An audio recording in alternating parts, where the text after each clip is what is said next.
cuenta me había dado. No, pero hay demasiado. Demasiado. Y va a llover, ¿viste? Porque mira la nube Ahí que tienes está ahí. paso arriba y ahí yo creo que está bien. Se ve bien, no me veo sudado. No, Es que primero genio y figura hasta la sepultura. ¿Ya? No, sí, está bien. Ok. Diga su nombre y bueno, comienza a relatar su experiencia y las dificultades. Sí, pero después se lo editamos. Sí. Claro.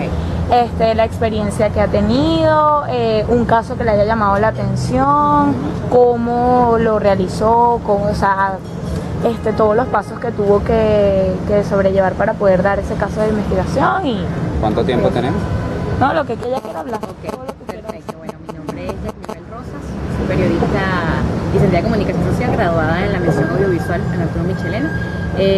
Tengo 8 años aproximadamente de trayectoria en lo que es el medio periodístico, 7 años de los cuales fueron en DAC Televisión y 4 años cubriendo sucesos en ese canal regional.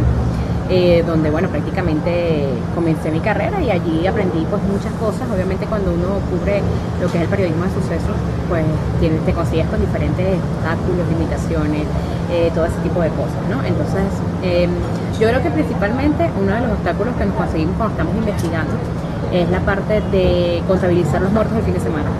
Eso es lo principal. Todo periodista de sucesos tiene que ser 100% investigador, obviamente, y sobre todo los fines de semana, cuando luego viene el conteo, el famoso conteo del balance del fin de semana y todo eso. Hace muchos años ya eso no se entrega a los medios como se entregaba en una oportunidad, que eso eran cifras que manejaba la policía de Carabobo y se le entregaba a un periodista.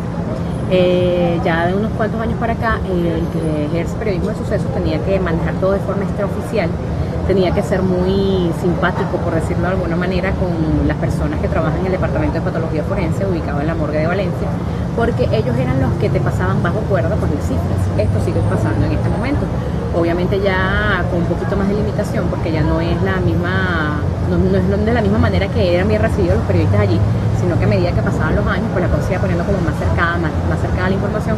Entonces de repente se veía algún jefe o te decían, mira, sal del departamento, entra ahorita porque están chequeándome, mira, me puedo meter en problemas, no sé qué. Eso yo creo que es el principal obstáculo que se consigue el periodista investigativo, y en este caso la investigación va muy relacionada de la mano de la fuente de sucesos, que fue el tal caso la que yo ejercí. También estaba a cargo de un programa que duró casi un año al aire, Expediente Abierto, que este programa era investigativo como tal. De hecho, marcaba mucho la pauta de lo que es aquí en Carabobo, porque no hay programas de investigación ni siquiera en la región. Ni siquiera, yo me atrevería a decir que ni siquiera en el país, porque parece que aquí en Venezuela no se incentiva mucho lo que es el periodismo de investigación. De repente en otros países, de hecho lo podemos ver en CNN, de repente se incentiva un poquito más el periodismo investigativo, de repente no hay tantas leyes que limiten a la hora de ejercerlo. Por ejemplo, con todos estos cambios que han habido en la misión a todavía Venezuela, la creación de esa misión, eso contempla ciertos estatutos que pues contempló lo que fue la reformulación del 6CPC. Obviamente ya el 6CPC no podía declarar a los medios como antes, se crearon jefes quizás por regiones que eran los autorizados para declarar. Entonces el periodista ya cuando iba a sacar una información no podía darla ya con la veracidad de que tenía cerca un jefe o una autoridad que se la diera, sino que todo es extraoficial en este momento, y tiene que esperar a que venga de repente un jefe que maneja 6 regiones o 6 estados para que le declare y le dé la información oficial. Entonces quizás genera un poquito de choque y de limitación a la hora obviamente de estar informado. Nosotros en el programa, lo que es Expediente Abierto, lo que fue Expediente Abierto era un programa dominical, salía, si mal no recuerdo, era a las 7 de la noche, ya se me olvidó incluso la hora. Salía a las 7 de la noche los domingos, 1 hora, y trataba todo este aspecto de investigar. Era por temas. Nosotros comenzamos con un tema genérico que fue la inseguridad en Venezuela, después nos fuimos con el secuestro, después nos íbamos que sí con la prostitución, violencia infantil. Nosotros tratábamos temas por cada domingo. Obviamente, como tuvimos limitaciones, tuvimos muchísimas limitaciones. Empezando porque nosotros nada más pudimos entrevistar a lo largo del programa solamente un funcionario del 6CPC. Ellos nunca estaban autorizados para declarar. Entonces era impresionante las vueltas que teníamos que darle a la información para poderla buscar. Es decir, por lo menos si íbamos a hablar de la prostitución y si queríamos de repente cifras oficiales de algún ente, no las podíamos recibir. Entonces teníamos que dar entonces la vuelta al enfoque del programa y decíamos, bueno, vámonos entonces con una psicóloga, que la psicóloga nos hable que lleva a una mujer a la prostitución, por ejemplo. Entonces teníamos que darle la vuelta al programa, no se imaginan cuántas veces, porque teníamos mucha limitación a la hora de buscar entrevistas y fuentes, sobre todo. Solamente en una oportunidad tuvimos al general Cliver Alcalá, que era una autoridad de la 41 Brigada Blindada, Él nos habló, en ese entonces no recuerdo el tema específico, pero fue una de las pocas autoridades, como decir, efectivos de la Guardia Nacional, de la 41 Brigada Blindada que tuvimos allí. Del resto, bueno, fueron continuas peticiones al jefe del corredor, que en ese momento era Orlando Rodríguez, nunca pudo asistir al programa. Por cuestiones de tiempo, por cuestiones de que no podía declarar, por cuestiones de que hacían cambios en la normativa y ellos tenían prohibido hablar del plan Carabobo Seguro, por ejemplo, y eso siempre lo tuvimos, siempre tuvimos esa limitación. Llegó un momento que nos teníamos que inventar temas y teníamos que ver cómo hacíamos para entrevistarlos, porque obviamente todo era muy bajo cuerda, no podíamos de repente hablar de cifras de inseguridad o de secuestro porque no nos las podían dar. Si de repente íbamos a entrevistar a algún 6CPC o algún funcionario que en ese momento ellos podían declarar cualquiera, ellos tenían que pasar una especie de carta, pedirle una especie de autorización a sus jefes para poder hablar ante las cámaras, y si tenían que hablar teníamos que manejarlo de una forma diferente. Bueno, de repente dile a la población cómo evitan ser potenciales para el secuestro, pero no puedo tocar temas de cifras de secuestro en Carabobo. O sea, siempre ha habido esa parte de limitar y de ese choque. Un tema que recuerdo sí que me ha impactado, bueno, obviamente cuando manejamos lo que fue la violencia doméstica, lo que fue la violencia de género, y tocamos el caso de Lynn Caballero. El Lynn Caballero, que, bueno, reconocido pugilista venezolano, que por cosas de la vida, pues vino a morir aquí en Carabobo, un 19 de abril, me acuerdo que fue un puente, y bueno, fue comprobado que él mató a su esposa y luego él se suicidó al siguiente día en los calabozos de Poli Carabobo. Obviamente, pues, ahí no hubo tanto hermetismo porque estuvo el director nacional, que en ese entonces era Flores Procel, Wilmer Flores Procel, estuvo aquí en Carabobo. Él declaró a los medios y no hubo ningún hermetismo en ese entonces porque era un caso que era evidente. Sin embargo, no hubo limitación en ese momento a la fuente. Sin embargo, fue uno de los casos que más recuerdo por la connotación pública que tuvo. Y obviamente pues nos tuvimos que montar en un caso de investigación, tuvimos que revisar cuántas mujeres habían sido víctimas de violencia de género, todo ese tipo de casos, entrevistamos a un especialista en la materia. O sea, el programa era bien completo a la hora de buscar los datos, pues, pero este fue uno de los casos que más recuerdo.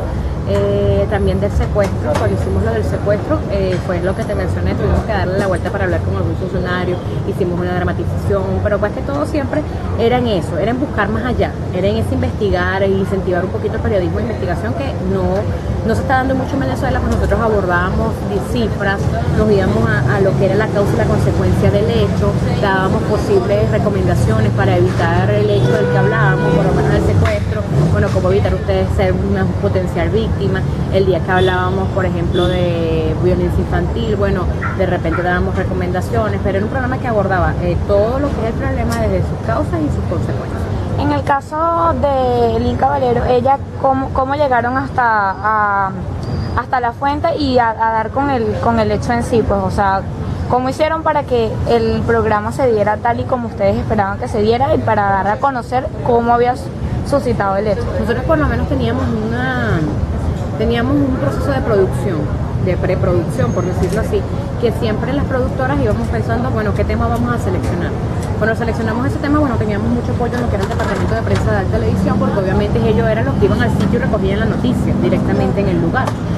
Obviamente en ese momento hubo un periodista que cubrió la información, que fue del lugar de los hechos, y muchas de las informaciones o entrevistas las trajimos de esas noticias del noticiero del departamento de prensa. Obviamente también incluimos una invitada, y ese entonces fue Mayela Carrillo, quien es directora de la ONG No Permitas Malos Tratos. Ella es especialista en lo que es la violencia de género, y de hecho ella manejaba mucha información de que en continuas oportunidades esta joven, la ex esposa difunta ya del judista Lynn Caballero, había hecho continuas denuncias sobre maltrato, ¿no? Entonces ella, desde su punto de vista de especialista, ella analizó un poco lo que fue el caso como tal, y también fue la que entrevistamos, porque en ese momento era un poco delicado también entrevistar a una autoridad que nos hablara de ese hecho.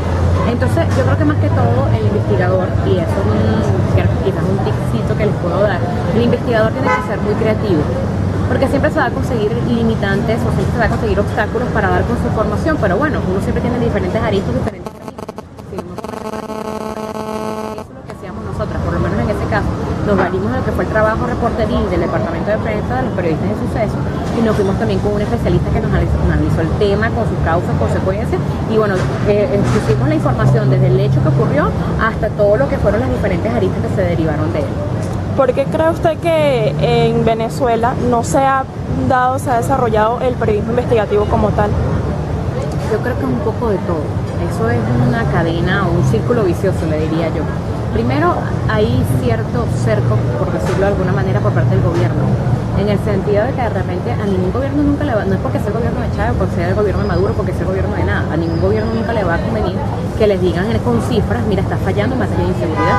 Entonces, obviamente, mientras que yo como gobierno, como ente gubernamental, yo pueda evitar que esas cifras sean difundidas y buscar la forma de trabajar, pues obviamente yo voy a limitar a los periodistas si lo puedo hacer, si está en mis manos hacerlo. Entonces hay diferentes leyes que por más que busquen acabar con la inseguridad, de una forma u otra nos limitan. Nos limitan porque no nos dejan investigar y si tú vas a investigar te consigues con límites. Entonces eso primero que nada.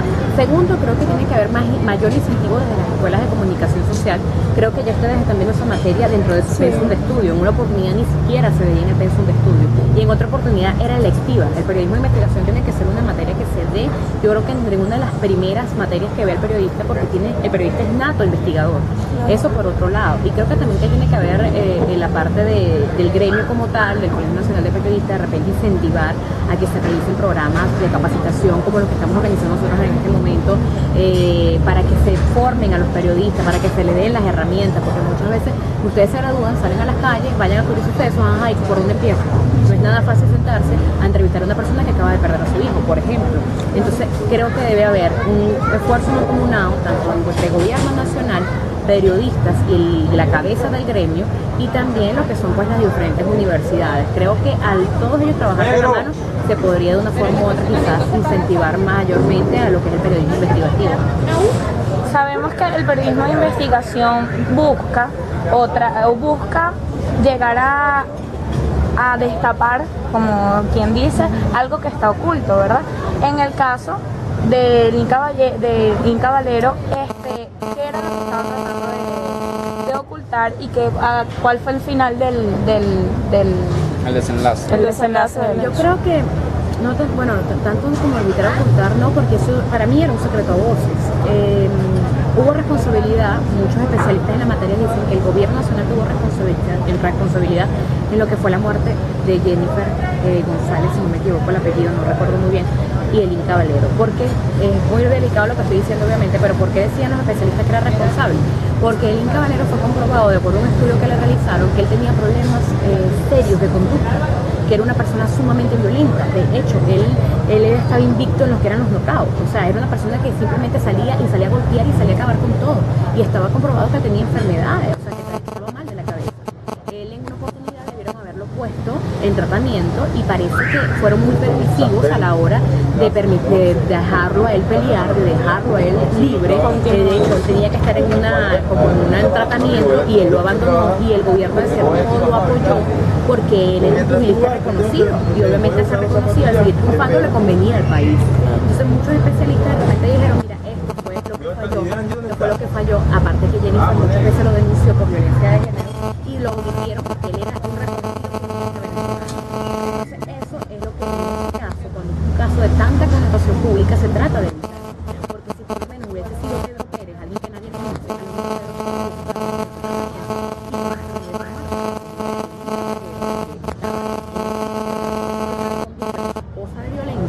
no lo trataron a tiempo. Entonces, en este caso, se podía decir, tomando en cuenta la apreciación de muchos especialistas en violencia de género y todo esto, que si el Estado quizás hubiese atendido esta situación, a lo mejor ellos los estuvieran vivos. Entonces, eso, en este caso, se puede decir que era lo que trataban de ocultar, la responsabilidad como tal que había. ¿Ustedes llegaron a transmitir eso en el programa como tal? O sea, ese mensaje de que se pudo ser la consecuencia. Nunca tan directamente, y esa es otra de las cosas, otra de los contras que tiene el periodismo de suceso, la autocensura. Yo les puedo decir esto a ustedes porque quizás es un trabajo para su universidad y no va a pasar a mayores, pero yo no podría sentarme en un programa de televisión a decir esto porque créeme que las causas que van a tomar en mi contra van a ser fuertes, ¿no? Entonces esa es otra de las contras que podría tener el periodismo investigativo en Venezuela, la autocensura de muchos periodistas por las acciones legales que se podrían tomar en contra de ellos. Y la apatía que hay hoy en día hacia el periodismo investigativo también tiene que ver con el problema o la situación política en la que estamos inmersos todos los venezolanos. Puede tener que ver con eso, porque puede decirte, bueno, ¿para qué yo voy a investigar si nunca voy a tener acceso a la fuente? Pero eso yo creo que es mentira porque yo conozco muchos periodistas aquí en Carabobo que quieren investigar y se van hasta la fuente y no tienen limitaciones y buscan la forma de hacerlo, o sea, el que quiere puede. Yo creo que también hay mucha apatía y hay un concepto errado por parte de los estudiantes de comunicación social, porque a veces estudian periodismo para salir en televisión y ser famosos, sí. Y eso no es la esencia de la carrera. El periodista, primero, es investigador nato, segundo, tiene que informar, somos un traductor de la colectividad, tenemos que ser nexo entre las autoridades y los ciudadanos.